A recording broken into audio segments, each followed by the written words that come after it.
Hey everybody, and welcome back to another one of Mudflap's movie reviews. My name is Mudflap, and today I'll be reviewing a sequel to one of my favorite whodunit movies of the past decade. Today I will be reviewing Glass Onion: A Knives Out Mystery.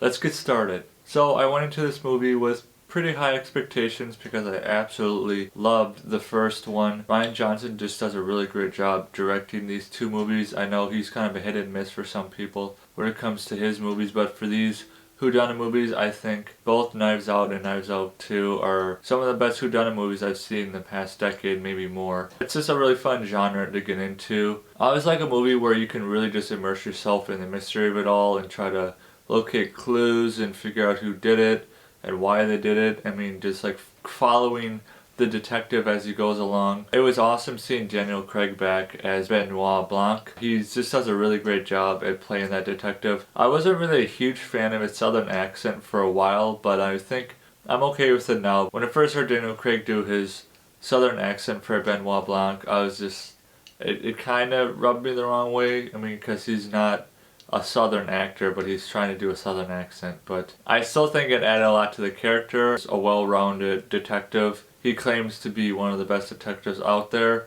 and he just does a great job. It was great having him back, and I actually think that Daniel Craig was funnier in this one than he was in the first one, because in the first one we were just being introduced to him, and he seemed more serious. The first one, and the second one, of course, he's still serious in this one, but he seemed to have more comedic moments than the first one, but it's just all part of his mannerism. And I guess you could say part of his detective charm is having just like this sarcasm humor, dry humor at times, but it just adds a lot to his character. This movie also had another star-studded cast. Kate Hudson, Leslie Odom Jr., Kathryn Hahn, Daniel Craig, Edward Norton. I mean, it was just great seeing all these great actors come back. I haven't seen Edward Norton in something in years. Same with Kate Hudson.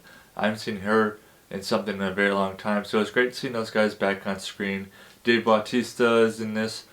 He's just been doing really great this year with movies. So I always love seeing him on screen. He's got just a great presence. But once again, I just love how not only does this movie bring you in with its mystery and intrigue, but the cast alone is enough to just like watch it, because the person in charge of casting just goes all out when it comes to finding the perfect cast for different characters, and they usually nail them pretty well on what character they want them to play. Yeah, and I just thought it was just a really great use of some actors that we haven't seen in a while, bringing them back, and I hope that this movie kind of reignites the acting journey for them, like Edward Norton and Kate Hudson. Another actress I really loved seeing on screen was Janelle Monáe. She was just phenomenal. She might have been the best character in this movie. She just did an amazing job.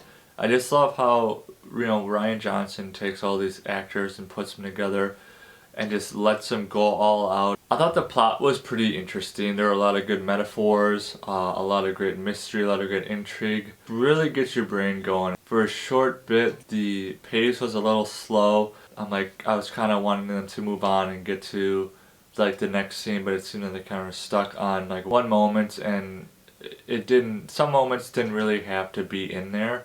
It just felt like it kind of took away from the plot, but it was okay. Eventually we got through it, and it just got really, really good pretty fast. So I do understand the need for like laying groundwork and laying plot development and characters, but there does come a certain point where you can just move past that and get to the next thing. I just really loved how intricate this movie was, weaving in so many different plot points and connections and seeing if the audience can figure it out. I had no idea who did the crime, who committed the crime. I had a couple ideas, but then I didn't really have any good reasons. It just was really complicated and complex enough for me that I had no idea who did it. So when they did reveal who did it, it was a really good reveal, that's all I'll say. No spoilers in this, because it's definitely a really amazing movie, and I want you guys all to check it out. Sadly, I don't think it'll be in theaters again. This was a limited theater release by Netflix, and then it's going to be on Netflix on December 23rd, but fingers crossed. I read that they might release it in theaters for a longer period of time for people who didn't get a chance to see it.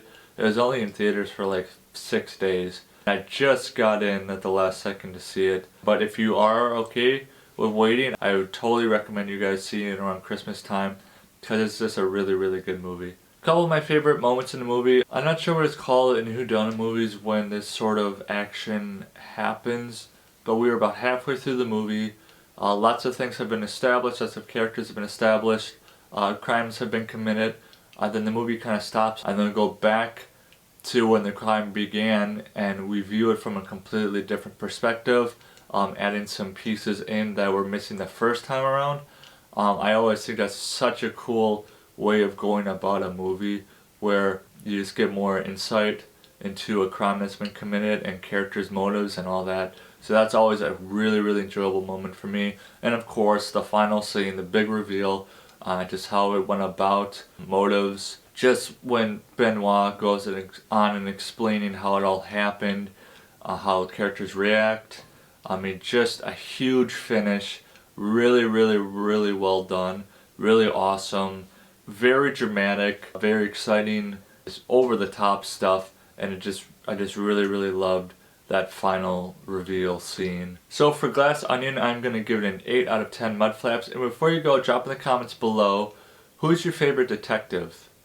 And as always, if you like this video, give me a thumbs up, hit that subscribe button and ring that bell, and I'll see you next time.